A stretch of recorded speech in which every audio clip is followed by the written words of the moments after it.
Hi, it's Gwendolyn at Lifestyle Sew. Oh wow, it's been such a busy time for me. I sold my house. So say a prayer for me, hopefully. Maybe a few, because I had a bit of bad luck with trying to sell this house. But finally, it seems to be going the right way.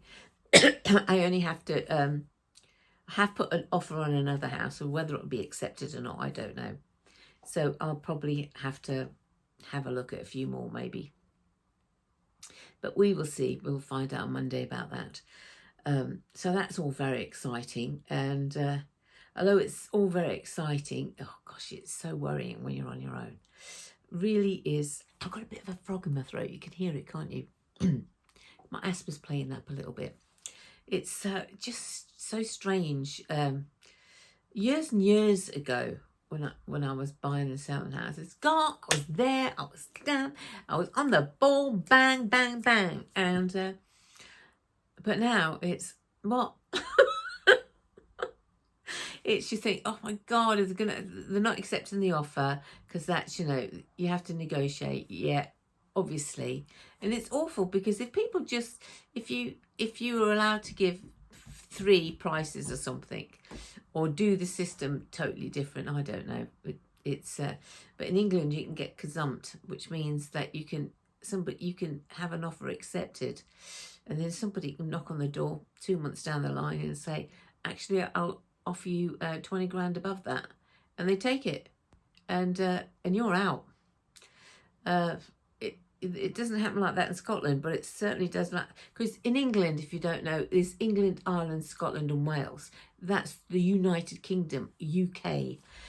Otherwise, there's England, Scotland, Wales and Ireland are all separate.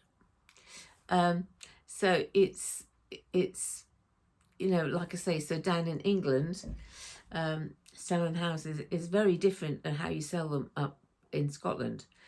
That's a whole different ball game. But down here you can get gazumped, and not all estate agents. You only have an estate agent. You don't have anybody else. You have a estate agent and your solicitor, or your conveyancer, which is basically a solicitor that does conveyancing, or has people that do solely conveyancing at a solicitor's office. And just that means they're just selling houses or land or property or whatever it is. That's what they concentrate in. And that's what you have to sell your house. So there's only sort of like I said, the estate agent and that other person. That's all that's involved. But that's enough. Flipping heck. Because houses just fall, it's not just because the chain collapses. Somebody hasn't got the mortgage right, so that collapses. Somebody's changed their mind, that collapses. They decide they don't like the seller or the buyer or whatever it is, that collapses the chain. And the chain can go as long as it goes until somebody stops the chain, sort of thing. And so it is really, really frustrating sometimes to sell a house. But majority of them, I think, go through. But we do have, like I say, my daughter had loads and loads of problems, and right until exchange of contracts, right up until that exchange of contracts, and that's 3 months down the line. I mean, and then you've got to start again. It's a lot of money to waste, because you put money on surveys, you don't get the money back on the survey, and things like that. Anyway, touch wood, all of this goes through and everything is going to be fine. But on the good news side, have you watched on YouTube, there's some, Bernina University conference that they have once a year. And this is when they bring all the new products out and that. So if you're buying a new, like 770 or something, they've got 4 new machines, apparently 4 new machines, and the big 770 range are all having Pro on them. So if you were buying a 770, it will be a Pro now, that are in that 7 range, and they will have the Pro on it. So you'll have some of the same features on it as the, I don't know what they're doing extra for. It feels like if you were a pro, if you've bought a pro, because of all of those features, you could have bought a cheaper model to get all of those features. So I'm not sure how that all works, because it almost feels like the pro's been ripped off. So I don't know. I'm going to have to investigate that, why that is unless, I don't think they've added anything extra on the Pro, because they put the Pro on 3 other machines. So yeah, I don't know. You know, people upgrade thousands and thousands of pounds. So I don't know how that works out. Like I say, I have to, it's only recently, I've only seen it this week or the other day. So it's only recently happened. And, but the good news is we're going to have some different hoops. Thank goodness. I was hoping we were going to have a ratchet hoop. I would love the extra large hoop that they got for the 990. I'd love that for the Pro.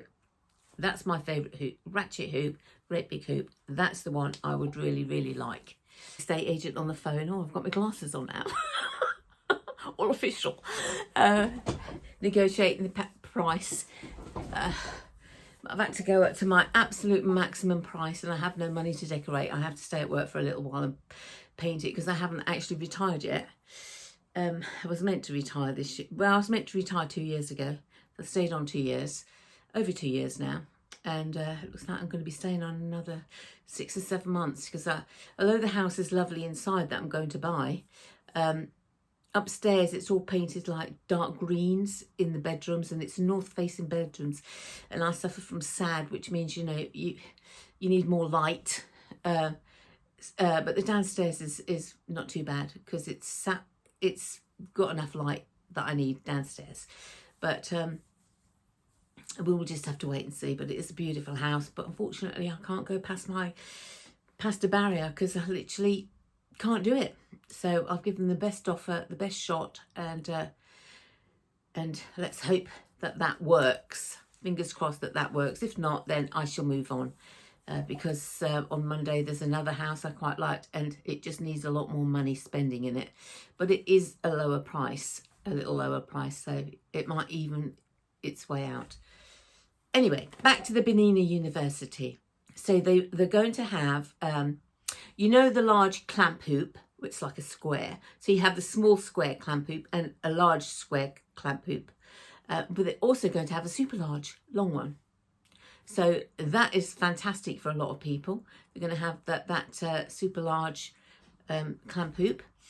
And the other thing is, they're going to have magnetic hoops. You heard it. Bernina are doing 3. Oh, didn't get my finger up. It's arthritis. Arthritis in my hands. It won't work as well.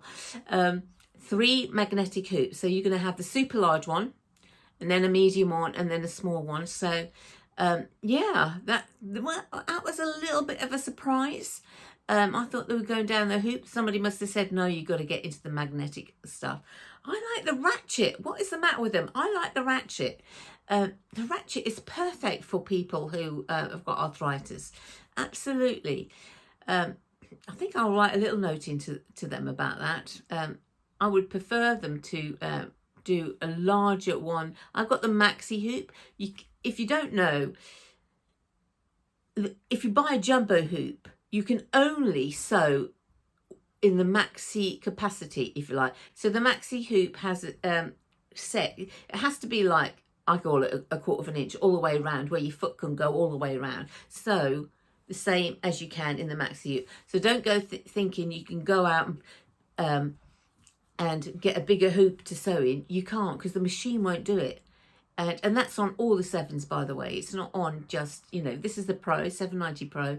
So it doesn't work on a Pro either. So it's the programming, whatever they do, it just won't allow it to do that. I think that's a damn shame. That's a really damn shame. They should have at least done that. But now with the 990, with the extra large super duper hoop, that won't work on the 990 either.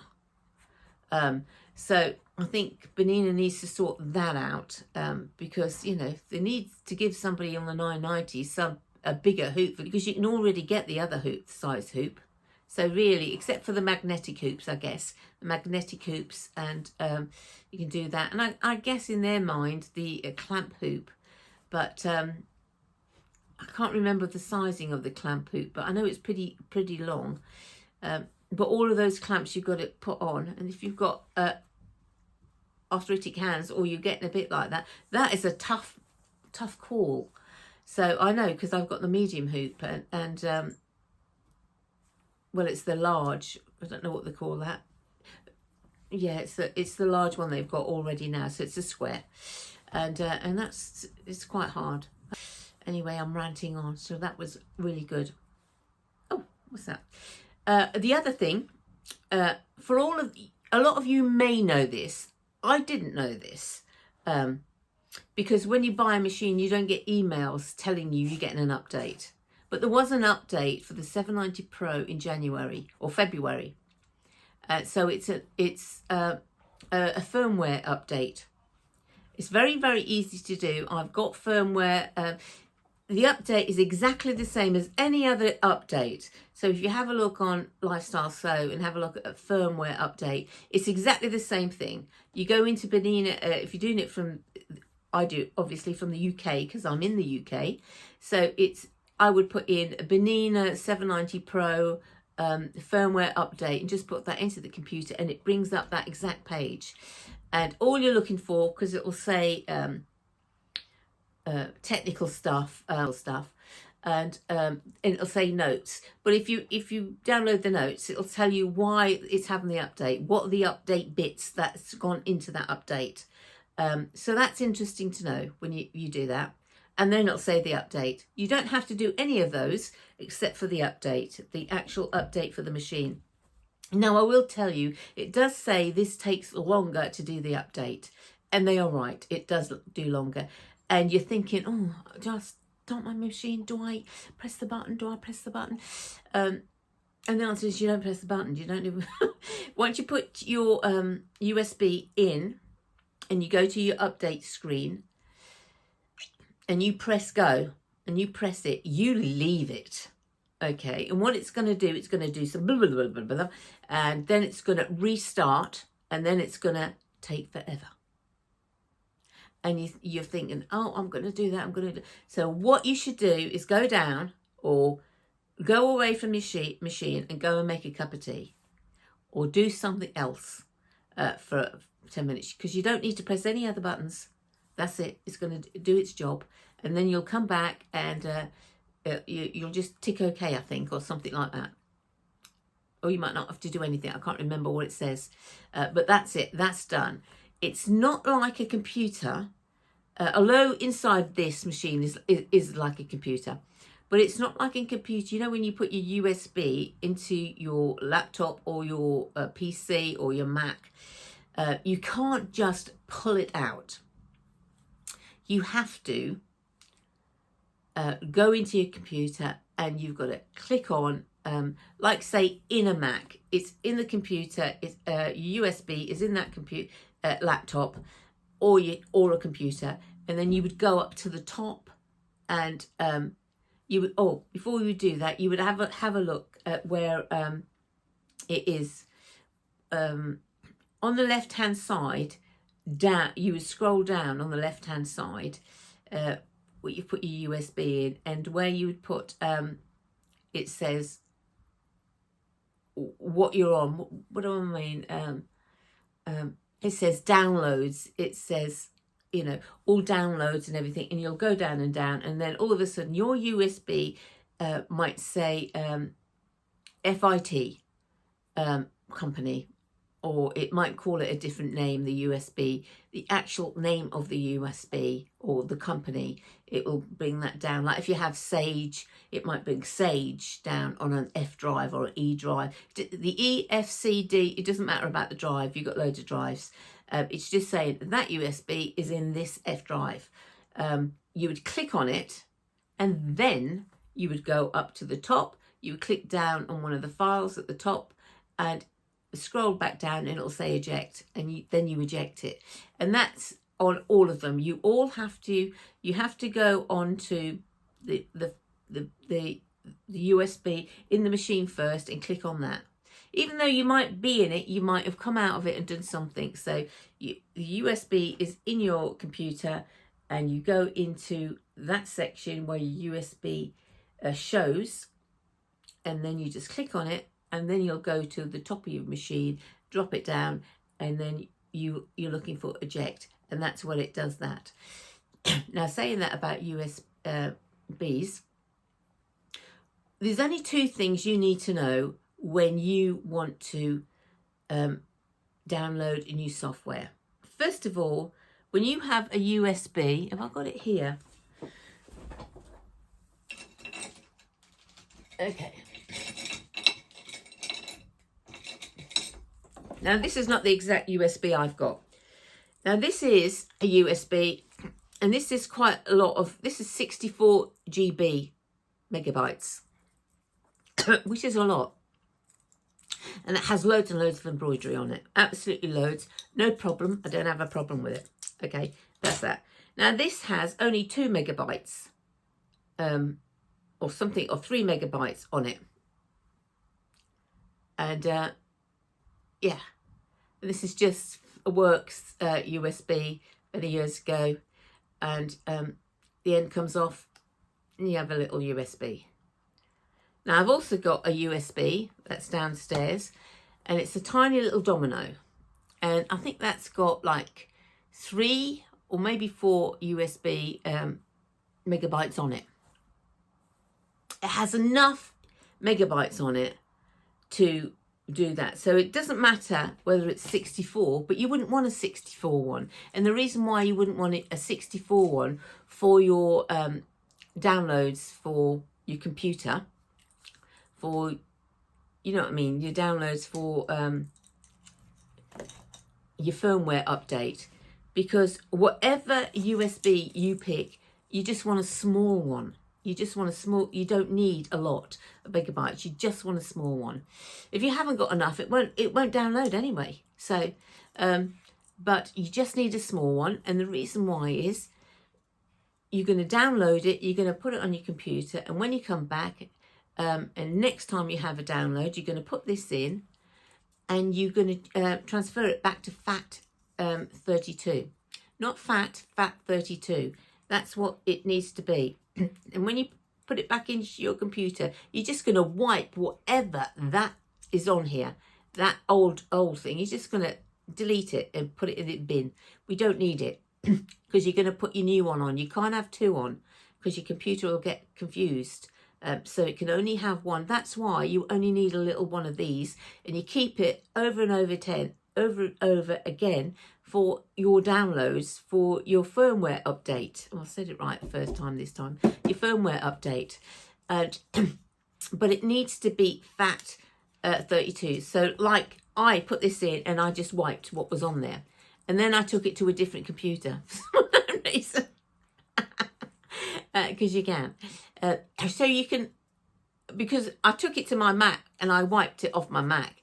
But I can't, you can now, but download to a Mac and use your firmware on a downloaded Mac, but you have to have some, what is called bottles or something, like a conversion of some sort. I don't worry about that because I've got a PC.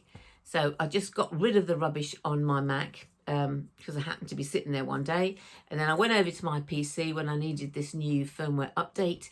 I put it in and it said it has to be formatted and it'll wipe everything off the disk, and you think, oh my god, it's going to wipe everything off the disk. But you're only keeping it for your firmware update. So it's, of course you want to wipe it off your disk, off this, because you're going to put the new one on.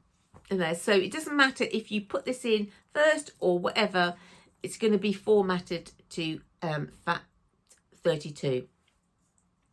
Or if you start getting panicky when you've got a new one of this and you think, oh, it's not going to be right whatsoever, then you put this in and then you have to go through the system. I think I did that I did that on the video, one of the videos, when I was talking about formatting. I showed you where to go in on your PC to format this as a FAT 32, not 52, 32, a FAT 32. It'll only work like that. Now, I have heard some stories or seen some stories that people say, oh, you have to have the exact amount of this on your USB. People have all sorts of problems because they have. That's not true. That's a marketing exercise. So you buy from them. You don't need, come to me. I'll sell you this. I'll sell you a USB with everything on, and that's fine if that's what you want to do. But you don't have to do that, because you can do it yourself. Bernina is no way is going to put on their website an update for your machine for everybody to see and use if you can't use it. There is no way you're going to mess up their machines. So they don't do that. That's why you have to go into and have your machine serviced in that, because by a Bernina dealer, because they're trained, or some, not the dealer's trained necessarily, somebody that they use is trained in Bernina mechanics on your sewing machine. So, and that's what validates your insurance, if you like, on your sewing machine. So it's very important that is FAT 32. You just need a small little thing. Like I say, if you're uploading and and there's not enough space on there, it'll just turn around on the computer and say, you haven't got enough space on this.